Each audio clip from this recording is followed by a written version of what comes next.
lalai kalau diharamkan haram hukumnya.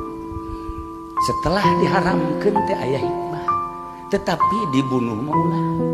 Sebab satu-satuna hewan anu pernah berdoa ketika Masjidil Aqsa dihancurkan ku Yahudi, aduh bisa ngadoa diterima ku Gusti Allah iwal ti lalai ngadoa, ya Allah ya Rabb, andaikan saya punya kekuatan dan tolong berikan kekuatan saya dengan rekan-rekan saya, kekuatan ini akan saya jadikan sebagai jihad fisabilillah untuk membangkitkan Masjid Aqsa supaya tidak jadi dihancurkan.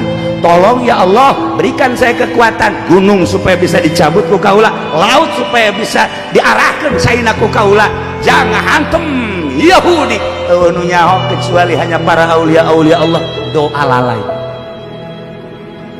Masya Allah, orang tuh pernah ngadoa ku hari eleh ku lalai. Nah, ketika diharamkan ku Gusti Allah, awas cek Gusti Allah, karena nyana pernah berdoa seperti eta, di tubuh lalai bakal aya sum eta adalah racun. Ketika didahar tanpa aya alasan, awas.